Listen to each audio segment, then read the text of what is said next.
Welcome to the Women in Publishing Summit. I'm Alexa Bigwarf, your host of this amazing summit sponsored by Thinkific. And we are covering all the major aspects that you need to know, whether you are just starting to think about writing your book, in the process somewhere, or have already published and now have a bunch of questions.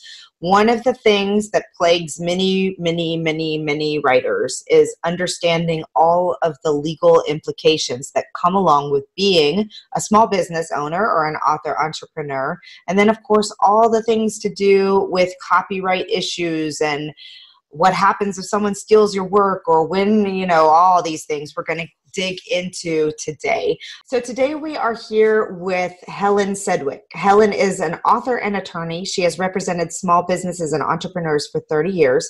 Her historical novel, Coyote Wins, has earned 5-star reviews from Forward Reviews and is an Indie Brag Medallion honoree.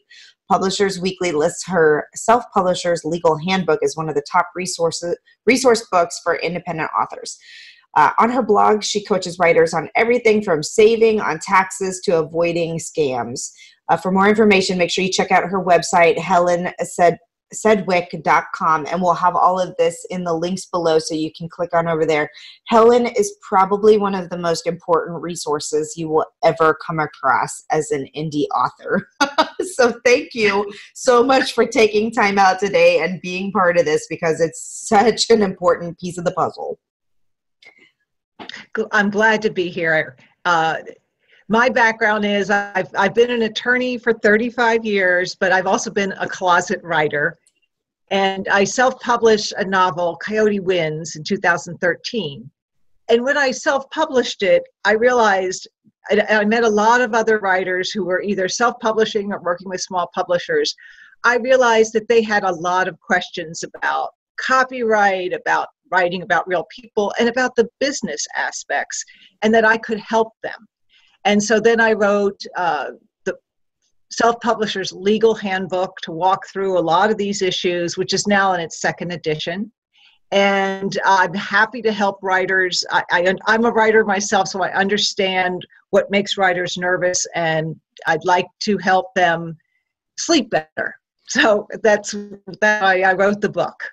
Yeah, it's a phenomenal resource because it's not just about like taxes and copywriting and all of those things, but it talks about contracts and rights and if you're working with self-publishing assist companies or other types of publishers, what red flags to look for and how to manage your, which is a topic that I love talking about, the freelance team and how you pay file taxes on them and who you're working with if you're hiring in copy editors. And so honestly, if there's one book that you decide you're going to purchase coming out of this summit, I would highly suggest that you get Helen's either on Kindle or paperback.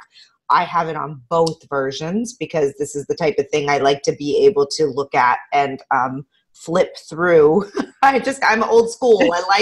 I like the document or the print book that I can write my notes in. But I, as an author, as an indie author, appreciate so much that you've put all of this together because I would much rather pay $17 and have it all encompassed in one place than pay a lawyer hundreds of dollars to answer these questions for me. So. Yes. And many of these questions, this information is there. It's understandable. What I say to writers is, if you can write a book, deal with voice, character, pacing, that's harder than a lot of the legal issues you'll have to deal with on a day-to-day basis. And since now this is your stock and trade, this is what you're going to do. There's a certain amount of basic information you should have so that you understand what you own and how to protect it and what you don't own, and not to make a mistake and somehow infringe on someone else's rights. Exactly. So I understand you want to talk about copyright issues today. Yeah, let's We start there start because with some business issues. let's start with the copyright because that's one I get a lot of questions about from people, especially brand new authors who want to start promoting their book before it's published and are scared of publishing excerpts. They're scared of putting pieces out there. They're scared of submitting to publishers because someone might steal their work. So let's talk about the copyright and what that means and all the good stuff. Great. Well, a copyright is the exclusive right to publish, display, create a drama and derivative works from your original work. And it attaches to your work as soon as you put the work down on paper or on a hard drive. You don't have to register the copyright. You never have to publish. You don't even have to mark it with a C circle in your name. That used to be the case. 30 years ago, you had to do all of that. But nowadays, as soon as you put it into a tangible form, the copyright attaches. And it lasts for a long time. It will last for your lifetime plus 70 years, so that your great-grandchildren could still be getting royalties on your work. Again, that's been extended over the years, mostly by the Disney company, but it benefits all authors in that you retain those rights for a long time. Now, many authors will talk about how they copyrighted their work. That's really a leftover term for registering the copyright. You own the copyright regardless of whether you register it, but you may register your copyright with the U.S. Copyright Office. It's an extra step. I think it's worth it because it creates basically this record of what your work looked like on a particular day, so that if you ever have to enforce your rights and ownership of that work, you've got this record to back you up, it'll give you a lot more substance. Mm-hmm. You can register your copyright before it's published. If it's published by a publisher, most likely they'll take care of registering the final book. But as if you're self-publishing it, you can do it yourself. It's very easy. You go online, you fill out a form, you pay $35. That's all it costs. And that's one-time fee. You never have to renew it. And you send in 2 copies of your book. It's a very simple step. And it's best if you are going to publish that you do it within 3 months of when you publish your book. That way, if there is an infringer, you can get attorney's fees and you get some automatic damages. But even if you miss that 3-month deadline, it's still worth registering your book for $35. Mm-hmm. Now, in terms of can somebody steal your work when you post it online? Yes. In fact, you probably should just accept the fact that sometimes your work will get cut and pasted different ways. And you could spend a lot of time chasing that down and sending what are called takedown notices. And if someone wants to search that term, takedown notices, there are apps will help you to identify this.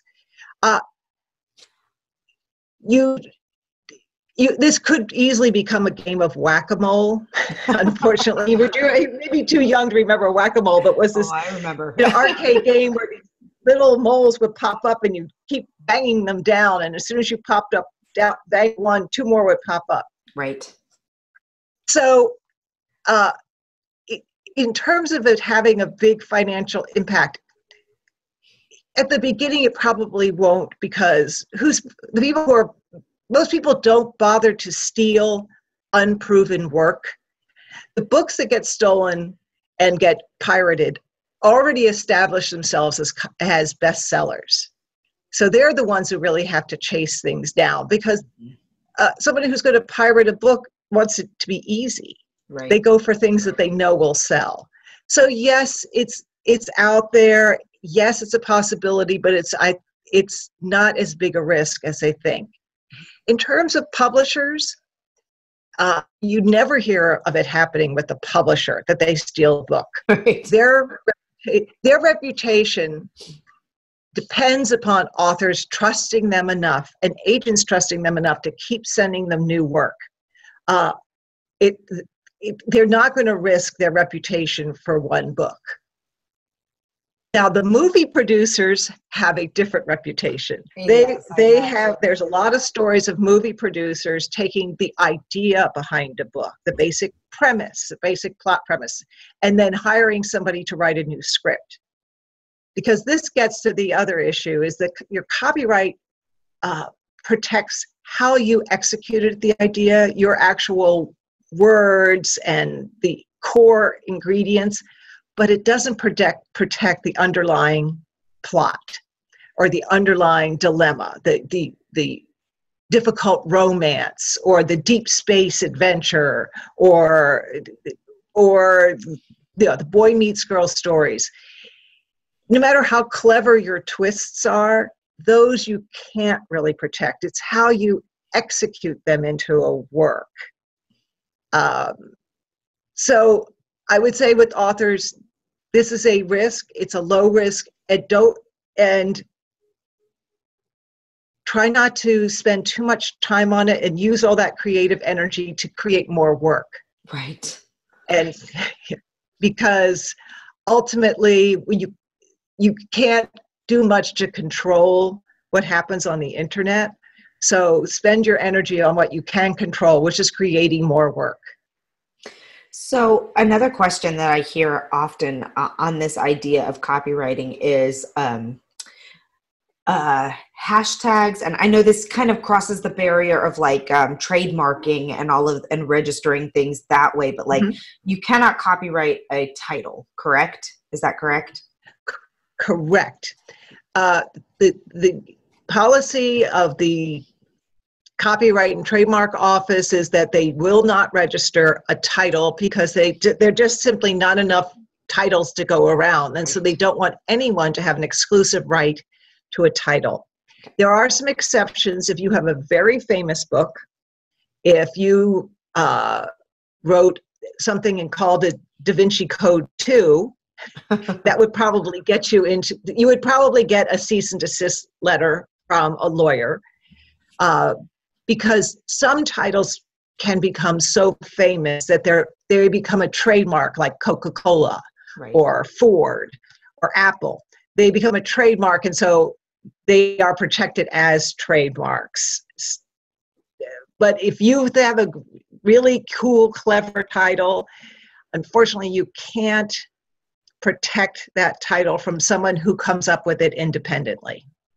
Now, if people are marketing their books and they're using, like, say they write a book around a concept that they've created, they can go ahead though and register that title if it's like their program that they develop in conjunction with the book, right? But they can't necessarily stop someone from using that same title for their book. Trademark gets complicated. Yeah. You sometimes can trademark a book. Trademark is different. A trademark is what identifies a product or service in the market. It's a difference, like a stepsister of copyright. Okay. So the trademark office will not register a single title. But if the title of your book is part of a larger business, Martha Stewart's books, Freakonomics, the For Dummies series. If you have a series of books and it's a larger business, or you speak, or you have sheets and towels and home decorating items, then you can register the titles as part of this larger business. Okay, that's interesting to know. But you don't, like copyright, registering the trademark is an extra step and added protection. You will own the trademark whether you ever register it with the trademark office or not. It's called a common law trademark. But if you're going to invest a lot of money in a particular trademark and want people to identify it with you, it's worth the money to register it. Registering a trademark is more complicated. That will cost several $100s as opposed to $35. And you may need to get an attorney or do quite a bit of homework to make sure you're doing it right. But for certain authors, it's an investment that's worth it. Yeah, I would guess. Okay, well, I feel like we have a pretty good handle on the copyright situation there, so that everybody should feel a little bit at ease. One, as long as you're not using the title Harry Potter, you can title your book whatever Yeah. you want to, and no, you know, don't get frenzied if there's another book out there with the same title, as long as it's not like, you know, I don't know, Gone with the Wind, or Yeah. and that once you create it, you own the copyright, so no one has the right to just copy and paste.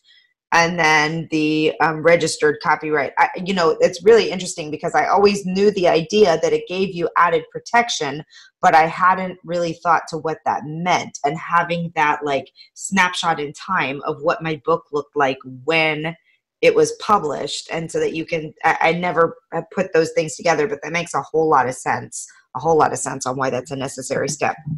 So let's move into talking a little bit more about some of the major, as authors, once we've written a book, we now have a product that we are selling and marketing. We've become author entrepreneurs. And what are some of the, would you say, are like the first or most important things that authors do to protect themselves from a legal standpoint? Well, it depends what you're writing. If you are writing a memoir, so here we're talking about if writing about real people. You may write about real people. If we didn't write about real people, and if we didn't write about how imperfect real people are, we wouldn't have any books to read, Right. because that's what books are about. Okay, so yes, you may write about real people. If you're writing about people in a positive or neutral, factual way, you may do that. You acknowledge, thank people in their acknowledgments. You base a character on somebody in a positive way without asking their permission. It's when you're going to be portraying people, either people who are identifiable to third parties, and the information that you're providing or your portrayal could be extremely negative, then you need to spend some time learning a bit about defamation issues. Defamation is hard for a plaintiff, the one complaining, to win, but writers can get a little smart about it and basically don't write a character or don't write something in a memoir just to get even. Yeah. Take a step back, learn, by taking often a step back and even getting familiar with the legal issues and examining your motives, and maybe making your story a bit more universal, you will end up with a better book. Mm-hmm. Than if you're just write the angry get even book. Yes, I think you should sometimes write the first draft when you're angry. You're right. But before you publish, because it's not the writing that's a problem, it's the publishing things about real people that can be a problem. Before you publish, it's time to take a step back, to think about, how do I minimize any legal risks? It can be done. Even in those rare instances where you have to take a legal risk, take the risk that makes sense for your story, mm-hmm. that you have to take in order to tell your story. And then, think about the ones that aren't really important. Mm-hmm. And then from a business perspective, this is a transition authors need to make when they're moving from the writing to the entrepreneurial phase of their career. And this is whether you're going with a traditional publisher or self-publishing or a little bit of both. There are certain steps you need to take, you should take, that are going to help you actually tax-wise. This is where this comes in important. Yeah. So it's important, once you take that step to the entrepreneurial side, to think of it as a business. You are in the business of selling your words and your ideas and your stories. And there are some steps that authors should take along the way, and I'll hit some of the big ones that for every author. First thing is what you don't need to do. You don't need to incorporate. You don't need to form an LLC. you may hear that people at cocktail parties will say, well, you have to incorporate to protect your assets. For authors, it doesn't really help because the corporation didn't write the book. You wrote the book. So if someone wanted to sue you, they'd sue the corporation and you individually. If you really are writing a risky book and are worried about that, you're much better off taking that money and buying insurance, liability insurance or media perils insurance. If you're writing a high-risk book, most of us are not writing high-risk books. The beauty of insurance is they hire the attorneys. They deal with the case. They'll contact you about it. They'll consult with you, but they will be living it day by day, not you. So you don't need to incorporate. But authors should get an employer identification number for their business, the business side. This is something you go on to the IRS website. Make sure you go directly to the IRS website. There are a lot, when you Google employer identification number, you'll get a lot of services that will offer to get it for you. Not only do they charge you money for it, but you'll have to give them your social security number, your mother's maiden name, and all this information that you do not want to give anybody except the IRS who already has it. So you go directly to the IRS website. You're a sole proprietorship.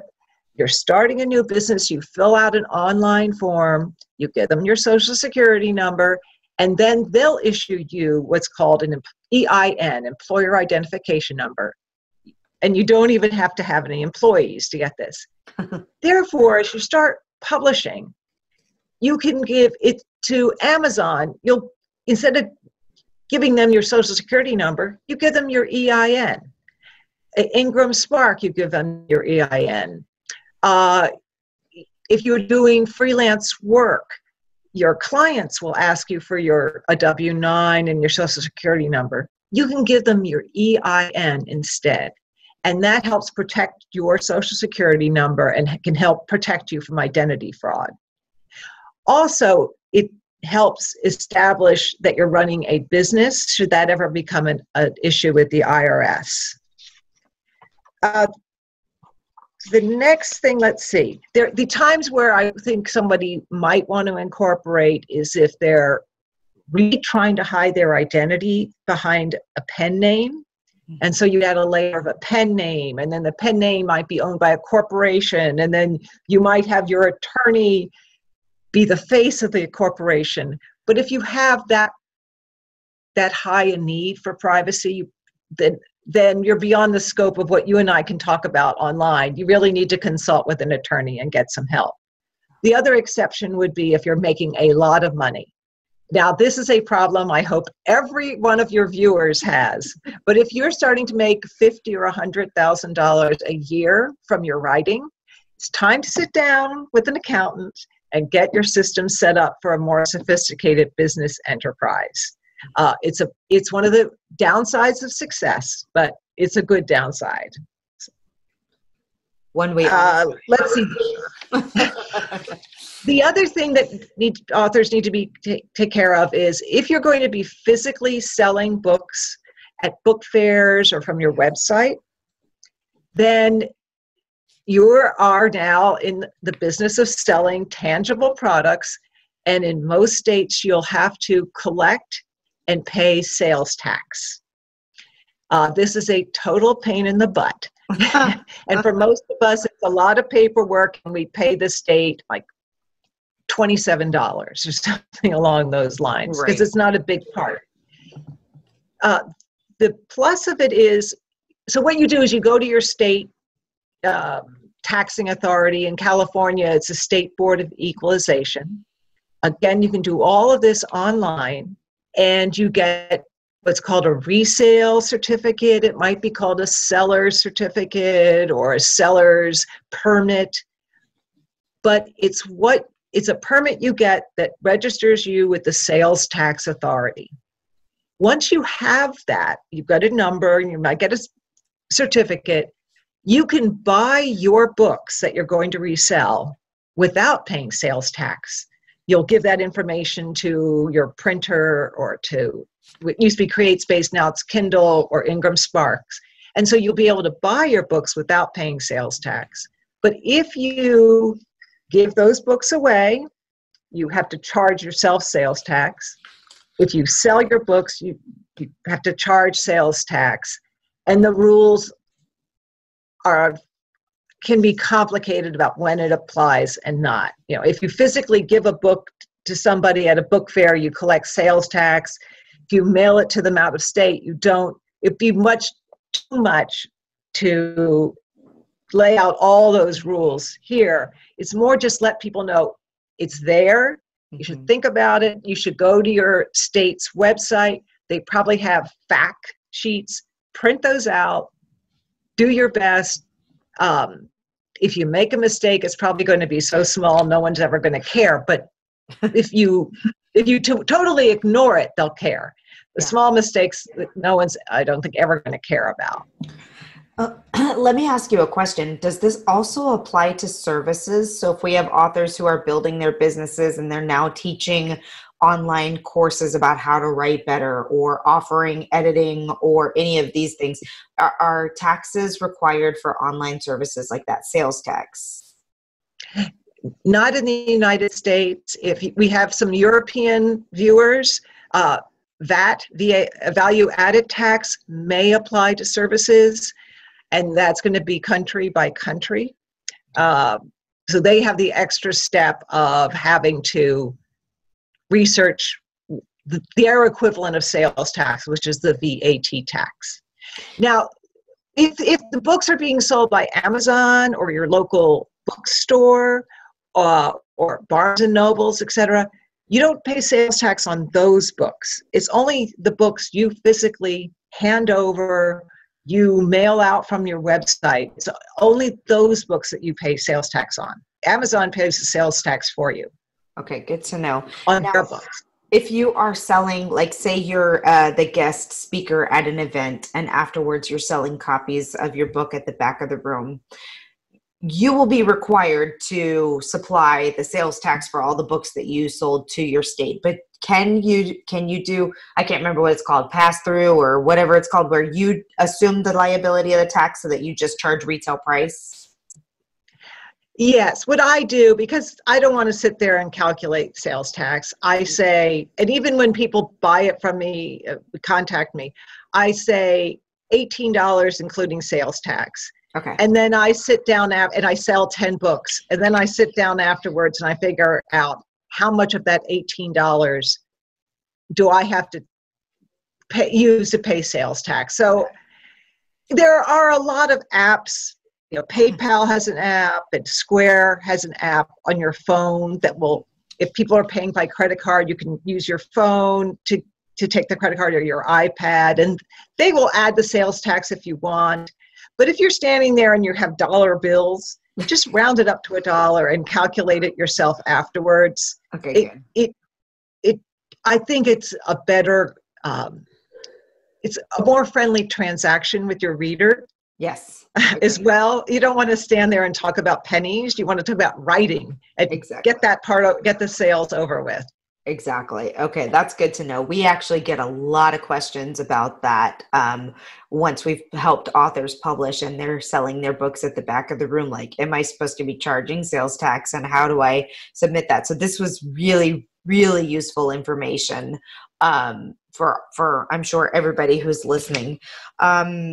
I'm trying to think, are there other, well, first of all, like I said at the very beginning, I really, really, really recommend, I'm not getting any affiliate association with this or anything, just because I know, as having run a business now in the writing and publishing industry for 7 years, like, you know, there's a lot of intricacies and you don't want to screw it up. We messed up a couple things last year, and getting a bill from the IRS when you don't expect it is not something you want to deal with. So a lot of these things are nuts and bolts things that you can't really, until you're sitting there doing your tax form, you haven't thought about. Right. But you are running a business, and some other issues are, if you're making a profit, you that's income. And Right. and if the profit's fairly large, you're going to have to pay what we used to call quarterlies, and now it's estimated tax.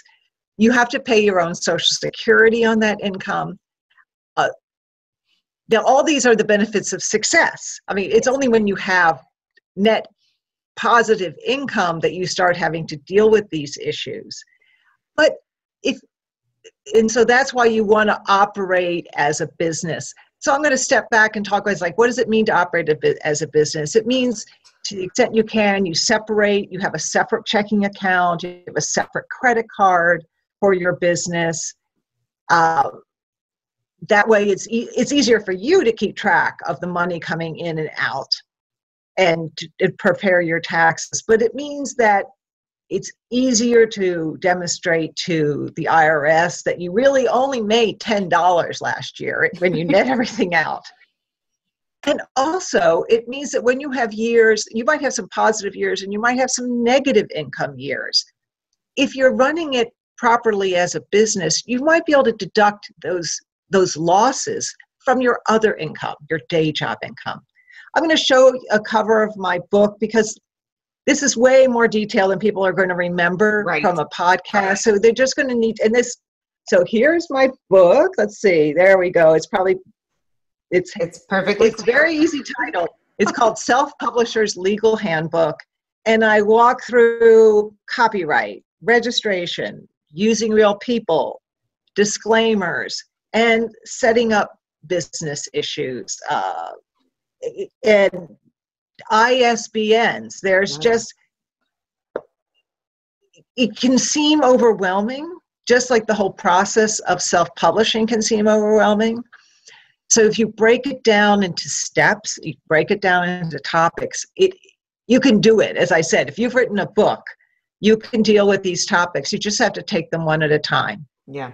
The link is going to be in the show notes of this presentation as well, and in the transcript and all those places.